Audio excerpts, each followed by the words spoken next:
హరి ఓం. సత్యం బ్రూయాత్ ప్రియం బ్రూయాత్ కార్యక్రమానికి స్వాగతం. వాగర్థావివ సంపృక్తౌ వాగర్థ ప్రతిపత్తయే జగతః పితరౌ వందే పార్వతీ పరమేశ్వరౌ. స్కాంద పురాణం సరళానువాదంలో భృగు మహర్షితో కలిసి నారదుల వారు మహీసంగమ స్థలానికి చేరుకున్నాక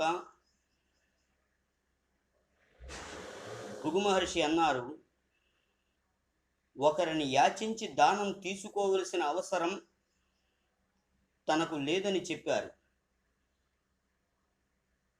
అదే సమయానికి ఆ ప్రాంతానికి మరికొంతమంది మునులు ఆ స్థలానికి చేరుకున్నారు. నారదుల వారు ఆ వచ్చిన వారిని అడిగారు, ఎక్కడి నుండి వచ్చారు అని. వారందరూ అన్నారు, సౌరాష్ట్రలోని ధర్మవర్మ రాజు ఉండే ప్రాంతం నుండి వస్తున్నాం అని వారి సమాధానం. నారదుల వారితో ధర్మవర్మరాజు గురించి వారు వివరించారు. ధర్మవర్మరాజు చాలా కాలం తపస్సు చేశారు. దానతత్వం తెలుసుకోవడం కోసం వారు తపస్సు చేస్తున్న సమయంలో ఆకాశవాణి వినిపింపచేసింది వారికి. ద్విహేతు షడధిష్టానం షడంగంచ ద్విపాకయుక్ చతుష్ప్రకారం త్రివిధం త్రినాశం దానముచ్యతే. దానానికి 2 కారణాలు, 6 అధిష్టానాలు, 6 అంగాలు, 2 రకాల ఫలాలు, 4 రకాలు, 3 భేదాలు, 3 వినాశనాలు అని మాత్రమే వినిపింపచేసింది ఆకాశవాణి. అది విన్న ధర్మవర్మ రాజు చాటింపు వేయించాడు. ఎవరైతే ఈ శ్లోకానికి అర్థాన్ని వివరిస్తారో వారికి 7 లక్షల గోవులు, అంతే స్వర్ణముద్రలు, 7 గ్రామాలు ఇవ్వబడతాయని. అది విని చాలామంది బ్రాహ్మణులు ధర్మవర్మ ఉండే ప్రాంతానికి చేరుకున్నారు. ధనలోభ కారణంగా మేము కూడా అక్కడికి వెళ్ళాం అని సంగమస్థలికి వచ్చిన వారు నారదుల వారితో చెప్పారు. కానీ ఆ శ్లోకానికి అర్థం వివరించలేకపోయాం. మళ్ళీ తీర్థయాత్రలకు బయలుదేరాం అని అన్నారు మునులు. ఈ విషయాన్నంతని నారద మహర్షి అర్జునునితో చెబుతూ, ఓ అర్జున, నేను ఒక బ్రాహ్మణ వేషంలో ధర్మవర్మ వద్దకు వెళ్ళాను. నారదుల వారు చెబుతున్నారు, మీ చాటింపు విన్నాను. శ్లోకానికి నేను అర్థం చెబుతాను అన్నాను ధర్మవర్మరాజుతో. అది విని ధర్మవర్మరాజు అన్నాడు, మీలాగే చాలామంది వచ్చారు, వాస్తవ అర్థం వివరించలేకపోయారు. ఆకాశవాణి వినిపించిన శ్లోకంలో 7 ప్రశ్నలున్నాయి. వాటికి సరి అయిన సమాధానం లభిస్తే చాటింపు వేయించిన ప్రకారం నా మాట నిలబెట్టుకుంటాను. లేదంటే ఉత్త చేతులతోనే మీరు వెనుదిరగవలసి ఉంటుంది అని ధర్మవర్మరాజు బ్రాహ్మణ వేషంలో ఉన్న నారదులతో అన్నాడు. ధర్మవర్మతో నారదులు చెబుతున్నారు, దానం అనేది ఎక్కువ తక్కువలతో సంబంధం లేదు. అభ్యుదయానికి అది కారణం కాదు. శ్రద్ధ, శక్తి అనే వాటిని దానం వృద్ధి పొందిస్తుంది, నాశనానికి కూడా కారణమవుతుంది. శ్రద్ధ అనేది అద్భుతమైన తపస్సు, స్వర్గమోక్షాలకు కారణం. శ్రద్ధ సంపూర్ణ జగత్తు. శ్రద్ధ లేకుండా చేసే ఏ పని కూడా ఫలాన్ని ఇవ్వదు. శ్రద్ధ 3 రకాలు. వాటిని వివరిస్తున్నాను వినండి అంటూ నారదులు వారు చెప్పారు.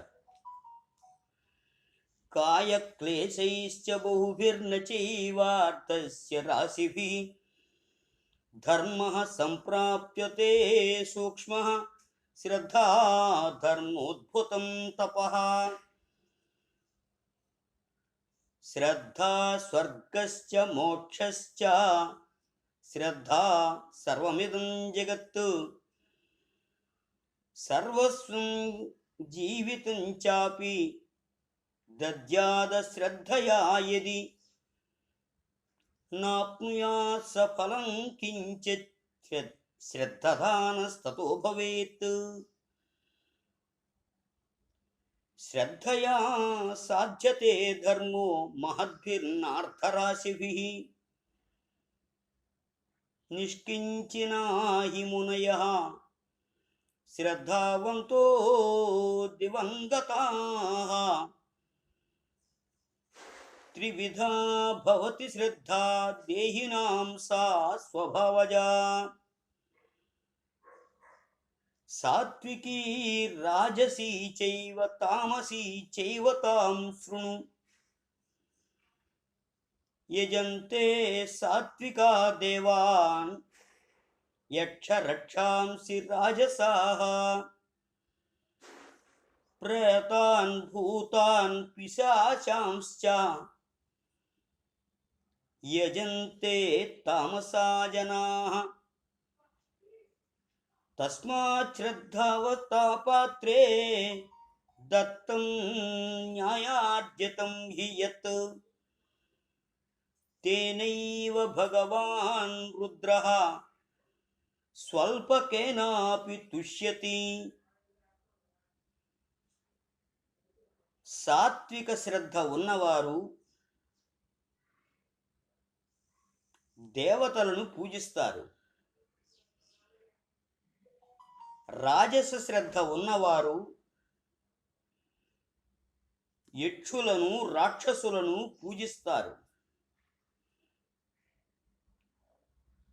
తామస శ్రద్ధ ఉన్నవారు భూత ప్రేత పిశాచాలను పూజిస్తారు. శ్రద్ధ కలిగిన వారు న్యాయోపార్జిత ధనాన్ని సత్పాత్రత ఉన్నవారికి కొంచెం దానం చేసిన పరమాత్ముడు శివుడు ప్రసన్నుడవుతాడు. ఇప్పుడు శక్తిని గురించి నారదుల వారు ధర్మవర్మతో చెబుతున్నారు. కుటుంబ భుక్త భరణాదేయం యదతిరిచ్యతే మధ్వా స్వాదో విషం పశ్చాత్ దాతుర్ధర్మో అన్యథా భవేత్. శక్తే పరజనే దాతా స్వజనే దుఃఖజీవిని మధ్వాపాన విషాదః సధర్మాణం ప్రతిరూపకః. భృత్యానాముపరాధేన యః కరోత్యోర్ధదైహికం తద్భవత్య సుఖోదర్కం జీవితోస్య మృతస్య చ. సామాన్యం యాచితం న్యాసమాధిర్దానం చ తద్ధనం అన్వాహితం చ నిక్షిప్తం సర్వస్వం చ అన్వయే సతి. ఆపత్స్వపి న దేయాని నవ వస్తూని పండితైః యో దదాతి స మూఢాత్మా ప్రాయశ్చితి భవేన్నరః.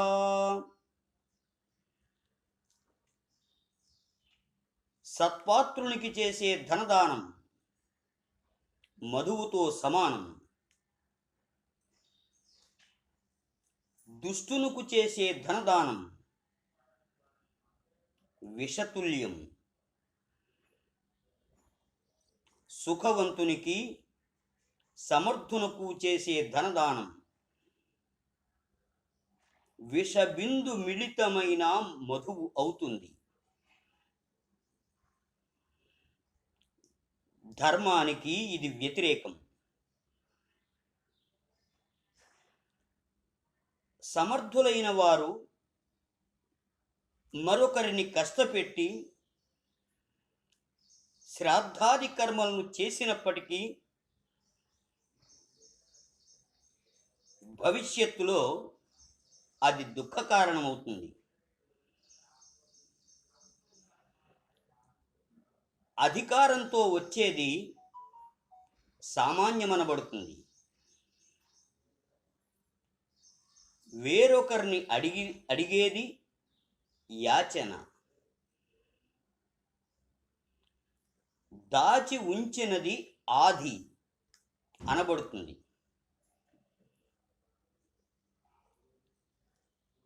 ఒకరి నుండి మరొకరికి ఇచ్చి వారు వేరొకరి దగ్గర ఉంచినది అన్వాహితం అనబడుతుంది. విశ్వాస పాత్రుల దగ్గర ఉంచబడేది నిక్షిప్తం అనబడుతుంది. వంశ పారంపర్యంగా వచ్చేది ఇతరులకు ఇచ్చే దానిని సాన్వయ సర్వస్వదానం అంటారు. ఈ చెప్పబడిన సామాన్య, యాచన, న్యాస, ఆది, దానం, ధనం, అన్వాహితం, నిక్షిప్తం, సాన్వయ సర్వస్వ దానం అని చెప్పబడే 9 రకాలైనవి పండితులు కోరినప్పటికీ, ఆపత్కాలంలో ఉన్నప్పటికీ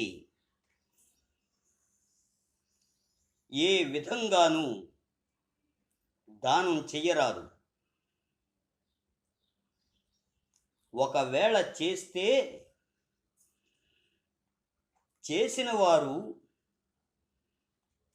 మూఢచిత్తులైన వారుగా పరిగణించబడతారు. అటువంటి మూఢచిత్తులైన వారు ప్రాయశ్చిత్తం చేసుకోవలసి ఉంటుంది అని నారదుల వారు చెప్పారు ధర్మవర్మ రాజుకు. మరిన్ని విషయాలు మరో రోజు తెలుసుకుందాం. స్వస్తి. శుభం భూయాత్.